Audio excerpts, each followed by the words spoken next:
Assalamualaikum, ladies and gentlemen, how are you? I hope you're fine. I'm very fine. My name is Nahin. I'm fine. Rain or shine. সবাইকে স্বাগত প্যারাসল English club থেকে। প্যারাসল English ক্লাবে সবাইকে স্বাগত। সবাইকে। আচ্ছা, আমাদের স্লোগান দেখেন, গল্প করি জীবন গড়ি। সুন্দর গল্প করে করে জীবন গড়া যাবে। এই ভাষা তো ভাষা শিখতে গেলে বেশি বেশি গল্প করতে হবে। অল্প অল্প গল্প না, বেশি বেশি গল্প, সহজেই শুদ্ধ ইংলিশ। হ্যাঁ, প্যারাসল ইংলিশ ক্লাবে আমরা সহজে ইংরেজি শেখা পদ্ধতি আবিষ্কার করেছি। আচ্ছা, ঠিক আছে, মূল প্রসঙ্গে চলে যাই এবং কষ্ট দুঃখ ভুলে যাই। আচ্ছা, দেখেন, কুড হ্যাভ, আজকের আলোচনা হচ্ছে কুড হ্যাভ নিয়ে। হতে পারতো কিন্তু হয়নি। হতে পারতো কিন্তু হয়নি। অনেক কাজ হওয়ার সুযোগ ছিল অতীতকালে, হতে যেও হয়নি। হতে যেও হয়নি। হতে যেও হয়নি। ধরেন আমি বাড়িটা কিনেই ফেলেছিলাম, মানে কিনেই ফেলেছিলাম, হ্যাঁ, কিংবা আমি বাড়িটা কিনতে পারতাম, কিনেই ফেলেছিলাম ঠিক না, আমি বাড়িটা কিনতে পারতাম, বাংলাদেশ জিততে পারতো, তুমি আমাকে টাকাটা দিতে পারতে কিন্তু দাও নাই, আমি ইংরেজি শিখতে পারতাম কিন্তু শিখি নাই, তুমি আমাকে ভালোবাসতে পারতে কিন্তু বাসনি, তুমি আসতে পারতে কিন্তু আসনি, তুমি ফোন করতে পারতে কিন্তু করনি, তুমি আমাকে মিস করতে পারতে কিন্তু মিস করনি। হ্যাঁ, এই যে বিভিন্ন ব্যাপার আমরা করতে পারতাম কিন্তু করিনি, সুযোগ ছিল করার কিন্তু আমরা করার শেষ পর্যন্ত কাজটা হয়নি। দেখেন, এখানে আমরা এক্সাম্পল লিখেছি, you could have told me, তুমি আমাকে বলতে পারতে কিন্তু বলনি, তুমি আমাকে বলতে পারতে কিন্তু বলনি। You could have told me, দেখেন কুড হ্যাভ এর পরে টোল্ড হয়েছে, কারণ হচ্ছে যে হ্যাভ হ্যাজ হ্যাড এর পরে সবসময় V3 হয়। আমি যদি একটু লিখে দিই সেই গোল্ডেন নিয়মটা আবার একটু, হ্যাভ, হ্যাজ এবং হ্যাড এরপরে সবসময় মূল ভার্বের পাস্ট পার্টিসিপল হবে। হ্যাঁ, তাহলে টেলের পাস্ট পার্টিসিপল হচ্ছে told, you could have told me। আচ্ছা, এরপরে ছিল we could have won, win এর উচ্চারণ হবে won, আমরা জিততে পারতাম কিন্তু জিতিনি, এটা লেখা হয়নি কিন্তু জিতিনি, অর্থাৎ could have এর পরে V3 অর্থাৎ পাস্ট পার্টিসিপল দেওয়া মানে এই কাজটা আর হয়নি। পরের সেন্টেন্সটা দেখেন, I could have been blind, I could have been blind, আমি অন্ধ হতে পারতাম কিন্তু হয়নি, আলহামদুলিল্লাহ আমার চোখ আছে। আচ্ছা, তাহলে I could have been, এখানে been কেন হলো, মানে হওয়া ইংরেজি হচ্ছে be এর পাস্ট পার্টিসিপল হচ্ছে been। I could have been blind, I could have been deaf, আমি বধির হতে পারতাম, I could have been dumb, আমি বোবা হতে পারতাম। তো এই যে could have been, I could have been a rickshaw puller, আমি রিক্সা পুলার হতে পারতাম।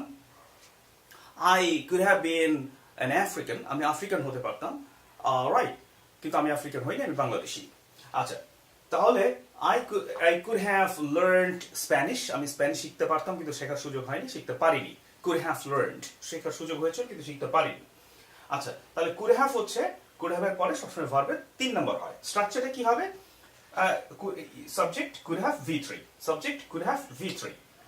আমরা এখানে বলতে পারি সাবজেক্ট could have, তারপরে কি হবে V3, আমরা একটু লিখে ফেলতে পারি could have প্লাস V3, এটা হচ্ছে স্ট্রাকচার, এটা হচ্ছে ফর্মুলা, এতটুকু মনে রাখতে হবে যে এরপরে যে ভার্বটা হবে সবসময় 3 নম্বর হবে। হ্যাঁ, 3 নম্বর হবে।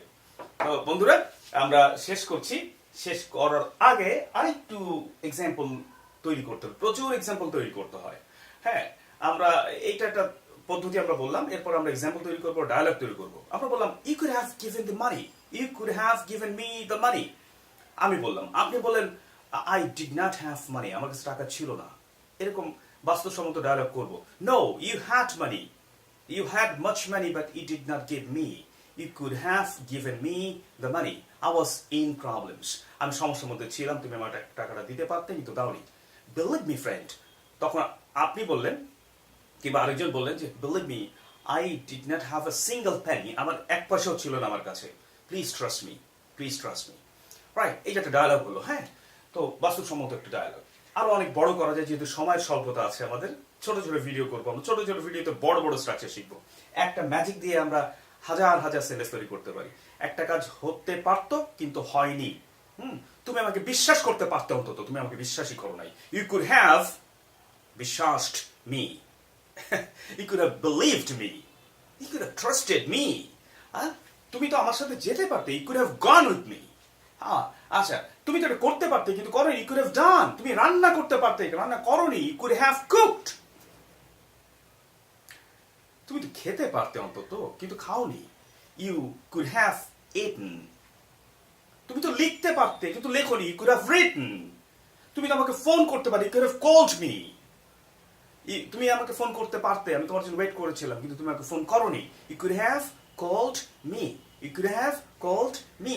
You could have called me. You could have called me. এই তো বারে বারে বলতে হয়, তার জড়তা ভেঙে যায়। হ্যাঁ, could have, করতে পারতাম কিন্তু করিনি, কিংবা করার সামর্থ্য ছিল কিন্তু করা হয়নি। আমরা এখন বলি না অনেক সময়, yes I could have learned English. I could have learned English. আমি ইংরেজি শিখতে পারতাম কিন্তু শিখিনি, শেখার কাজটা কিন্তু হয়নি। I could have worn a white shirt. I could have worn a white shirt. আমি একটা সাদা জামা পরতে পারতাম কিন্তু পরিনি, দেখেন কালো শার্ট পরেছি, কিন্তু সাদা শার্ট ছিল। হ্যাঁ, I could have been dumb. আমি বোবা হতে পারতাম কিন্তু হয়নি। I could have been dumb. I could have been deaf. আমি বধির হতে পারতাম, but alhamdulillah, summa alhamdulillah, I have eyes and ears. Okay, I can listen, I can speak. Okay, we should pray for them, those who cannot. Right, ladies and gentlemen, my dear friends from PHONETICIAN English Club would like to congratulate you. Thank you for coming and joining us. We could have learned English. Now we have to learn English. Thank you once again from the very bottom of my heart. Thank you once again. Thank you, friends.